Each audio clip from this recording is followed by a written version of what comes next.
બીજું કઈ વાત જ નહીં. એટલે કહું, સભા કરતા ડાયરો વધારે હતો. પેલા તો ગોંડલની જનતાનો આભાર માનું છું કે ગોંડલની જનતાએ મને જે મીઠો આવકાર આપ્યો છે એના માટે હું આપની આભારી છું. ખૂબ ખૂબ આભાર તમારા લોકોનો. જ્યાં પણ ગઈ, જે પણ ગામે ગઈ, ત્યાંથી મને એટલો મીઠો આવકાર મળ્યો છે અને એની પીડા મને એ લોકોએ કીધી છે. અને આજે કહેવાય ને કે જ્યારે હું અહીં આવી હતી ત્યારે એકલી હતી, એકમાંથી 2 થયા, 2 માંથી 3. એક ભાઈએ તો મને ટોણોય માર્યો હતો કે 9 જણાની રેલી હતી કે હું કરી લઈએ. 9 માંથી 90 થયા, 900 થયા, હજી 9000 થાવું, 90000 થાવું ને ત્યાં સુધી લડવાનું છે.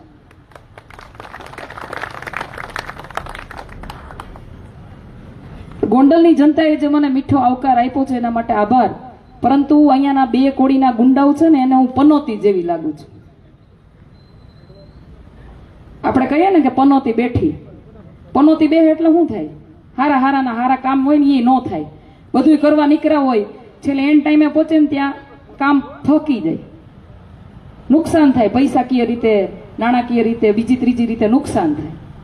એટલે અહીંયાના 2 કોડીના ગુંડાઓને હું પનોતી જેવી લાગુ. કેવી? પનોતી જેવી. કારણ કે ભ્રષ્ટાચાર બંધ કરાવી દીધા.